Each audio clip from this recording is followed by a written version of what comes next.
इस आध्यात्मिक वर्षा और कह सकते हैं ज्ञान के संगम में आप सबका बहुत बहुत स्वागत है। हम एक ऐसी यात्रा पर साथ निकल रहे हैं जहां हम कोशिश करेंगे कि प्राचीन ज्ञान की बूंदें आज की जिंदगी को कैसे छू सकती हैं, ये समझें। आज हम गोता लगाएंगे श्रीमद् भगवद गीता की विशाल ज्ञान सरिता में। और खास तौर पर इसका जो पहला अध्याय है, अर्जुन विषाद योग, उसके 21वें श्लोक की गहराइयों में उतरेंगे जी। और ये जो अद्भुत गूढ़ संकलन और विश्लेषण है जिस पर आज हम बात करने वाले हैं, ये कैप्टन श्याम बहादुर चौहान जी द्वारा प्रस्तुत किया गया है। जी बिल्कुल। तो जरा सोचिए, वो दृश्य, कुरुक्षेत्र का विशाल मैदान, हाँ। दोनों तरफ सेनाएं खड़ी हैं, लाखों योद्धा हैं, युद्ध भेरी बच चुकी है, माहौल में एक अजीब सी गंभीरता है, तनाव है। बिल्कुल, एकदम निर्णायक क्षण। हाँ, बस युद्ध शुरू होने ही वाला है। और ठीक इसी पल, इसी मोड़ पर महारथी अर्जुन अपने सारथी योगेश्वर श्री कृष्ण से एक खास अनुरोध करते हैं। तो चलिए आज इसी अनुरोध की परतों को खोलते हैं, समझने की कोशिश करते हैं। हाँ। हमारा मकसद यही है कि ये जो सीधा सादा सा दिखने वाला कथन है अर्जुन का, इसमें कितने गहरे अर्थ छिपे हैं और ये आज भी हमारे लिए क्यों इतना जरूरी है।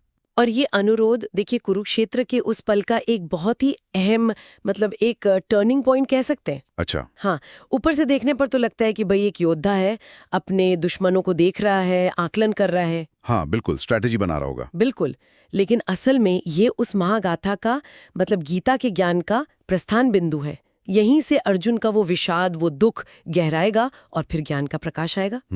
ये सिर्फ मिलिट्री स्ट्रैटेजी का सवाल नहीं है, ये अर्जुन के अंदर जो एक मानसिक, एक नैतिक तूफान उठने वाला है ना, उसकी पहली आहट है। अच्छा। यहीं से वो जमीन तैयार होती है गीता के उपदेश के लिए।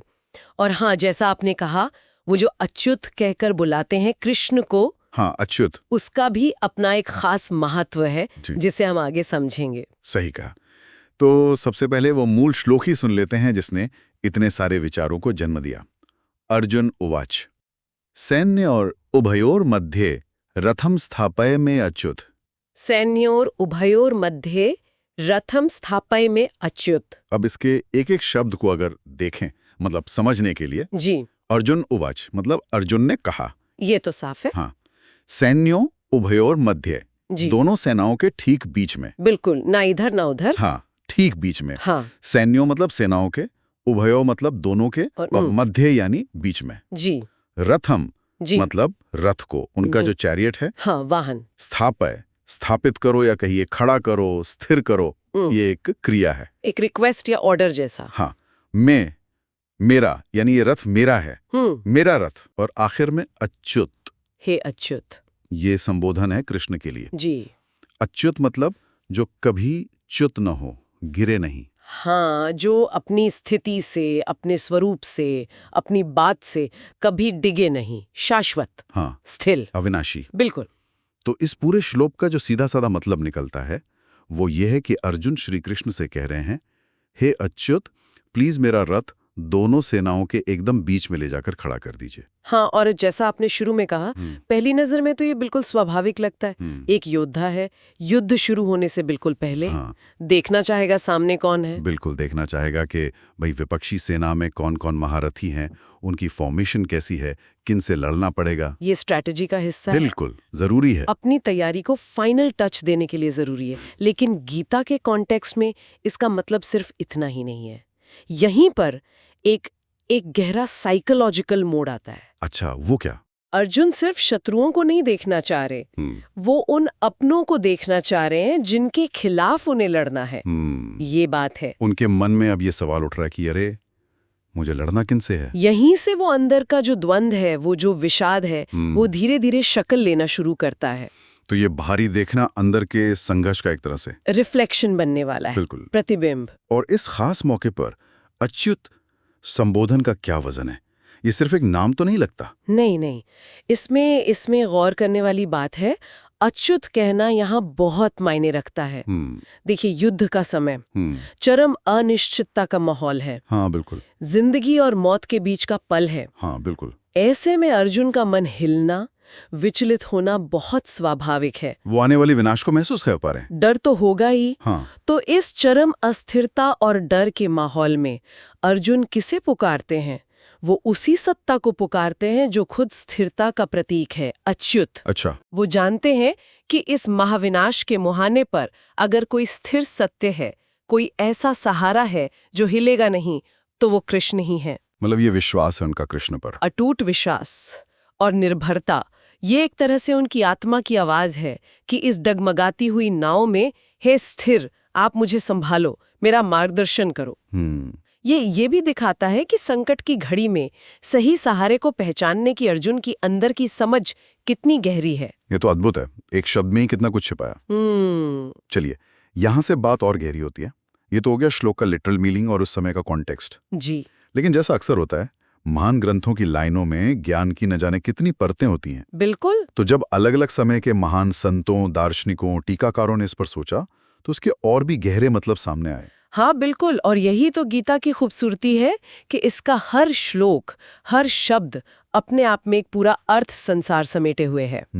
तो आइए देखते हैं कुछ खास व्याख्याएं कैसे इस एक लाइन को अलग अलग नजरियों से देखती हैं, और मजे की बात यह है कि वो कहीं ना कहीं जुड़ती भी हैं। अच्छा, बताइए। जैसे आदि शंकराचार्य, जो अद्वैत वेदांत के शिखर पुरुष हैं, वो अच्युत शब्द पर बहुत जोर देते हैं। हाँ, अच्युत पर। उनके लिए ये संबोधन अर्जुन की उस अव्यक्त समझ का प्रतीक है कि सिर्फ ब्रह्म ही सत्य है, नित्य है, अविनाशी है।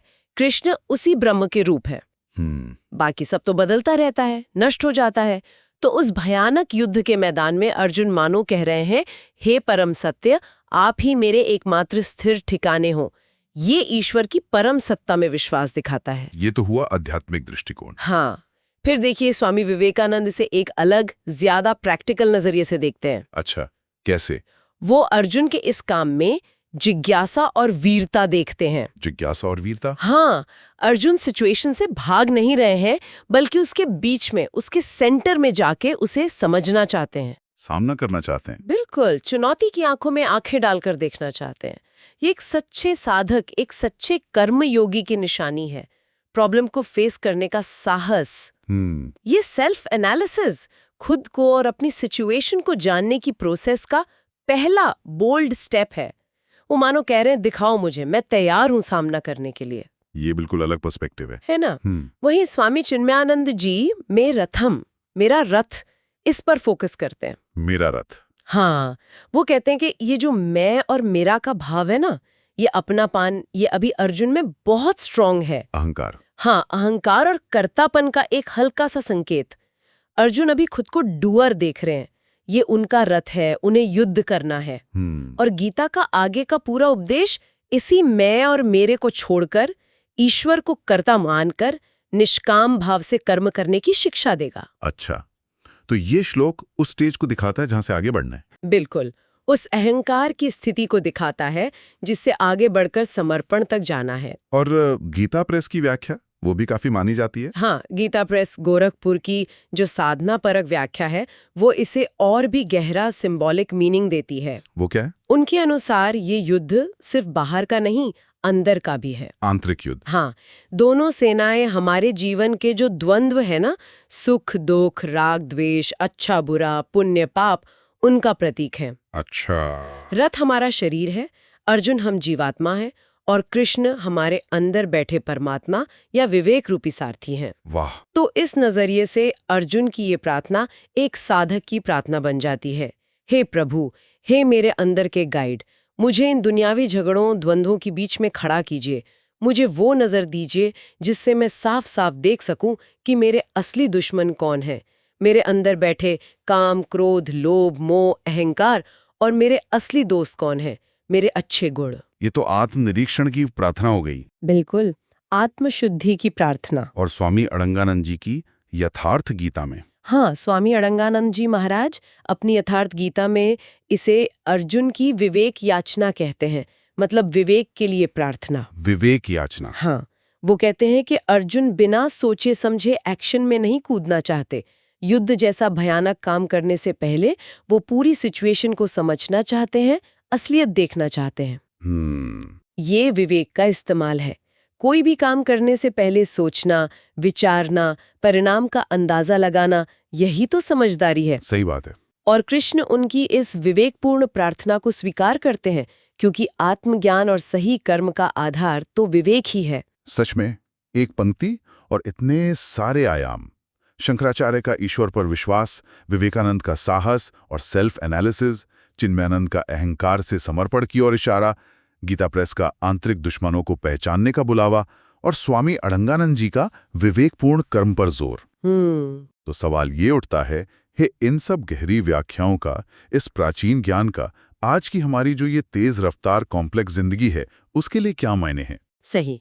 हजारों साल पहले कुरुक्षेत्र में कहे गए ये शब्द आज हमारे किस काम आ सकते हैं? देखिए, अगर हम इसे आज के परिप्रेक्ष्य में देखें तो इसकी अहमियत शायद पहले से भी ज्यादा है। ज्यादा है? हाँ, आज की जिंदगी भी तो एक कुरुक्षेत्र ही है ना? जहां हम लगातार अलग अलग तरह के द्वंद्वों, चुनौतियों का सामना करते रहते हैं। ये बात तो है। तो देखिए, मानसिक और भावनात्मक स्तर पर आज का युवा हो या कोई भी व्यक्ति तनाव, चिंता, अनिश्चितता, कंपटीशन का दबाव, इन सब से गुजर रहा है। हाँ, करियर, रिश्ते, पैसा, भविष्य का डर। बिल्कुल, ये सब हमारी अपनी सेनाएं हैं। तो ये श्लोक हमें सिखाता है कि जब ऐसी सिचुएशन आए तो घबराकर भागो मत या आंखें बंद मत कर लो। अर्जुन की तरह हिम्मत दिखाओ और स्थिति के बीच में खड़े होने की कोशिश करो। स्थापय। बीच में खड़े होना मतलब शांत मन से, बिना किसी प्री जजमेंट के प्रॉब्लम को एनालाइज करो। न्यूट्रल होकर देखो कि असल में हो क्या रहा है, चैलेंज का असली रूप क्या है।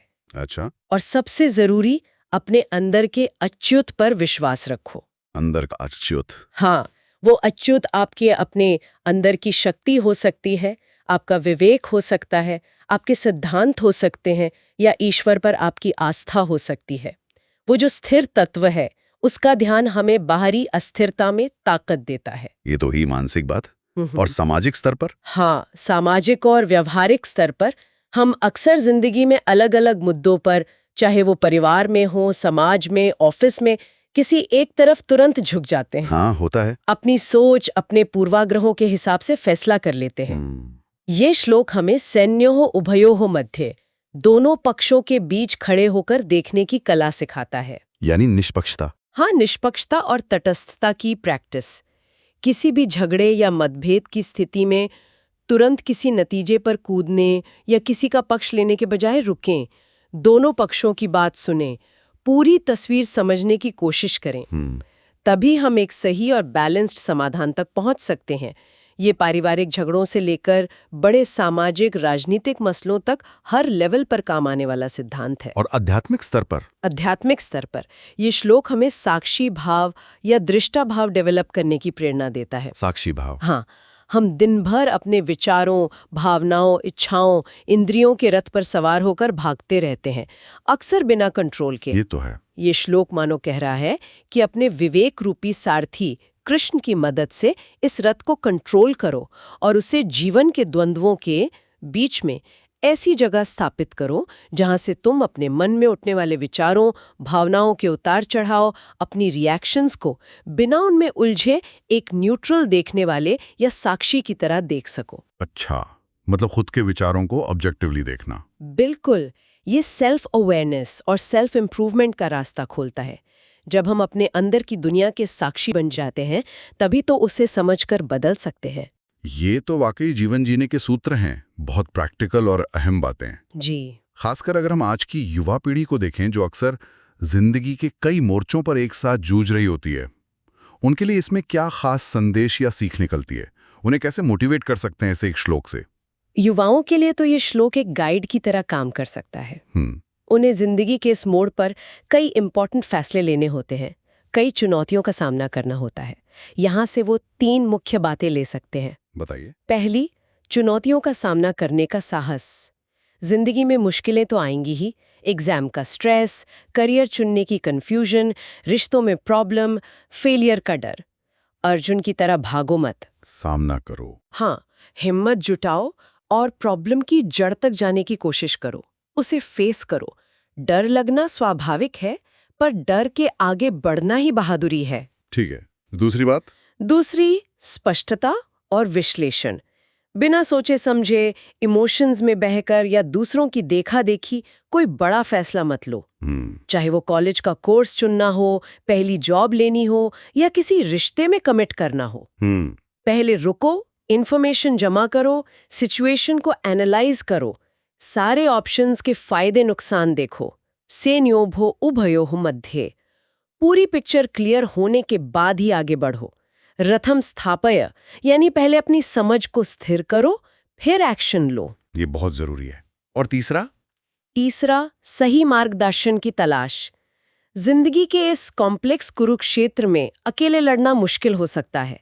हमें एक सारथी की जरूरत होती है, कोई ऐसा इंसान जो अनुभवी हो, निष्पक्ष हो और हमारा भला चाहता हो। जैसे वो हमारे टीचर हो सकते हैं, पेरेंट्स हो सकते हैं, कोई भरोसेमंद दोस्त या मेंटर हो सकता है, या हमारी अपनी समझ, हमारी अंदर की आवाज। जब भी कंफ्यूजन हो, डाउट हो, तो ऐसे गाइड से सलाह लेने में हिचकिचाओ मत। कृष्ण रूपी सारथी हमें सही रास्ता दिखा सकता है, बस हम पूछने को तैयार हों। इसे किसी ठोस उदाहरण से समझाएं तो शायद युवाओं को और आसानी से कनेक्ट होगा, जैसे आपने विद्यार्थी का जिक्र किया था। हाँ बिल्कुल। मान लीजिए एक स्टूडेंट है, इंजीनियरिंग या मेडिकल एंट्रेंस की तैयारी कर रहा है, लाखों बच्चे एग्जाम दे रहे हैं, कंपटीशन बहुत टफ है, विशाल सेनाएं। हाँ। वो स्ट्रेस में है, डर है कि होगा या नहीं, क्या करें क्या ना करें। अब इस श्लोक से इंस्पिरेशन लेके वो क्या कर सकता है? पहला कदम, साहस। घबराने या हार मानने के बजाय वो एक्सेप्ट करे कि ये एक चैलेंज है और उसे इसे फेस करना है। ठीक। दूसरा कदम, विश्लेषण। रथम स्थापयम में अच्युत। वो अपने रथ यानी अपनी पढ़ाई और फोकस को इस कुरुक्षेत्र के बीच में स्थापित करे। इसका मतलब शांत मन से पूरा सिलेबस देखे और समझे। पिछले सालों के पेपर्स एनालाइज करें, कैसे सवाल आते हैं, डिफिकल्टी लेवल क्या है। अपनी तैयारी को ईमानदारी से देखे, कौन से सब्जेक्ट स्ट्रांग हैं, कौन से वीक। सेन और उभयों मध्य अपनी ताकत और कमजोरी दोनों को देखे। अलग अलग कोचिंग या स्टडी मटेरियल को कंपेयर करें। अच्छा, पूरा एनालिसिस। हाँ। और तीसरा कदम, मार्गदर्शन। वो अपने टीचर से मिले, अपने डाउट्स क्लियर करे, अनुभवी स्टूडेंट्स या सीनियर्स से सलाह ले, पेरेंट्स से बात करके अपना स्ट्रेस शेयर करे और उनसे इमोशनल सपोर्ट ले। अपनी काबिलियत पर, अच्युत स्वरूप पर विश्वास रखें। तो इस तरह पहले पूरी सिचुएशन का क्लियर एनालिसिस और फिर एक सॉलिड स्ट्रैटेजी बनाकर तैयारी करने से उसका डर कम होगा, कॉन्फिडेंस बढ़ेगा और सक्सेस के चांस निश्चित रूप से बढ़ेंगे। बिल्कुल सही। और ये सिर्फ एग्जाम नहीं, जिंदगी की किसी भी बड़ी चुनौती पर लागू होता है। ये वाकई एक बहुत पावरफुल और प्रैक्टिकल अप्रोच है किसी भी प्रॉब्लम को फेस करने और उसका हल निकालने के लिए। अब एक और अहम सवाल उठता है, इस एक सिद्धांत का जो अर्जुन के एक अनुरोध से निकला है, हमारे पर्सनल लेवल से आगे बढ़कर हमारे समाज और यहाँ तक कि राष्ट्र और दुनिया पर क्या असर पड़ सकता है? ये आखिर में मानव कल्याण से कैसे जुड़ता है? इसका असर बहुत गहरा और मल्टीलेयर्ड है और ये सीधा सीधा मानव कल्याण से जुड़ा है। देखिए कैसे। हाँ बताइए। व्यक्तिगत स्तर पर जब कोई इंसान इस सिद्धांत को अपनाता है, यानी चुनौतियों का सामना करता है, एनालाइज करता है, विवेक का इस्तेमाल करता है और अंदर की स्थिरता खोजता है, तो उसकी डिसीजन मेकिंग एबिलिटी बेहतर होती है। वो ज्यादा मैच्योर, बैलेंस्ड और कॉन्फिडेंट बनता है। वो इमोशनली ज्यादा स्टेबल रहता है और स्ट्रेस को बेहतर तरीके से हैंडल कर पाता है। ये पर्सनल शांति और तरक्की की चाबी है। सही बात है। पारिवारिक और सामाजिक स्तर पर अगर परिवारों में या समुदायों में कोई मतभेद या झगड़ा होता है, तो अक्सर लोग तुरंत साइड ले लेते हैं और बात बिगड़ जाती है। हाँ, यही होता है। लेकिन अगर लोग अर्जुन की तरह बीच में खड़े होकर स्थाप्य दोनों पक्षों को समझने की कोशिश करें, न्यूट्रल होकर बात करें, तो हल निकलना आसान हो जाता है। इससे आपसी समझ बढ़ती है, रिश्ते मजबूत होते हैं और समाज में शांति का माहौल बनता है। ये इफेक्टिव कम्युनिकेशन और कॉन्फ्लिक्ट रेजोल्यूशन का बेस है। और बड़े लेवल पर? हाँ। राष्ट्रों के बीच? हाँ, राष्ट्रीय और अंतर्राष्ट्रीय स्तर पर। देशों के बीच या अलग अलग ग्रुप्स के बीच झगड़ों की जड़ अक्सर एक दूसरे को समझने की अनिच्छा और अपने ही नजरिए पर अड़े रहना होता है। ये श्लोक हमें सिखाता है कि किसी भी बड़े टकराव से पहले दूसरे पक्ष की स्थिति, उसकी ताकत, उसकी मजबूरियों और उसके नजरिए, शत्रु सेना को समझने की कोशिश करना जरूरी है। बीच का रास्ता अपनाना डायलॉग करना और दूसरे के पॉइंट ऑफ व्यू को देखने की कोशिश करने से बड़े बड़े विनाशकारी युद्ध टाले जा सकते हैं। ये तो डिप्लोमेसी का सूत्र हो गया। बिल्कुल, कूटनीति और शांति स्थापना का एक महत्वपूर्ण सूत्र, और ये सब अंततः मानव कल्याण में योगदान देता है। कैसे? जब इंसान मानसिक रूप से शांत और स्पष्ट होता है तो वो अपने और दूसरों के लिए ज्यादा जिम्मेदार और दयालु होता है। जब परिवारों और समाजों में बातचीत और समझ होती है तो हिंसा और दुख कम होते हैं। जब देश समझदारी से फैसले लेते हैं और टकराव से बचते हैं तो शांति और समृद्धि का रास्ता खुलता है। अंदर की स्पष्टता और समझदारी भरे काम ही व्यक्ति, समाज और विश्व के लेवल पर स्थायी सुख, शांति और कल्याण का आधार बनते हैं। इसलिए अर्जुन का ये एक अनुरोध सिर्फ एक श्लोक नहीं, बल्कि एक बेहतर इंसान और बेहतर दुनिया बनाने का एक बीज मंत्र है। क्या खूब कहा। तो इस पूरी गहरी और लंबी बातचीत का सार यही निकलता है कि जिंदगी एक कुरुक्षेत्र है और चुनौतियां हमारी सेनाएं हैं। बिल्कुल। जब ये सेनाएं हमें घेर लें तो भागना या घबरा जाना कोई सलूशन नहीं है। नहीं। सलूशन है अपने मन और बुद्धि रूपी रथ की लगाम अपने अंदर के अच्युत, अपने विवेक, अपनी आत्मा, अपने ईश्वर को सौंपना। उनसे प्रार्थना करना कि वो हमें सिचुएशन के ठीक बीचों बीच ले जाकर खड़ा करें, उस न्यूट्रल पॉइंट पर जहां से हम बिना किसी डर, लगाव, नफरत या पक्षपात के पूरी सच्चाई को, पूरी पिक्चर को देख सकें, समझ सकें। जी। और फिर उस साफ नजर के साथ धर्म और विवेक के अनुसार अपना काम करें। भागो मत, रुको, देखो, समझो और फिर सामना करो। बिल्कुल। यही शायद अर्जुन विषाद योग के इस महत्वपूर्ण श्लोक का हमारे लिए सबसे बड़ा और प्रैक्टिकल संदेश है। और हम एक बार फिर याद दिलाना चाहेंगे कि ये गहन विश्लेषण कैप्टन श्याम बहादुर चौहान जी के विचारपूर्ण संकलन पर आधारित था। बिल्कुल सत्य। और अब जब हम इस चर्चा के अंत में हैं, तो सुनने वालों के मन में एक विचार छोड़ना चाहूंगी। हाँ, जरूर। एक विचारणीय प्रश्न ये है कि जरा खुद से पूछिए, आपके अपने जीवन के इस पल के कुरुक्षेत्र में कौन सी सेनाएं, कौन से बाहरी या भीतरी द्वंद्व, कौन सी चुनौतियां, कौन से अनसुलझे सवाल आपके सामने खड़े हैं? और आपको असली स्पष्टता पाने के लिए, सही दिशा में कदम बढ़ाने के लिए अपने विवेक रूपी रथ को ठीक कहाँ स्थापित करने की जरूरत है? वो कौन सा पॉइंट है जहां खड़े होकर आप पूरी तस्वीर को निष्पक्षता से देख पाएंगे? इस पर सोचिएगा जरूर। जय श्री कृष्ण। जय श्री कृष्ण।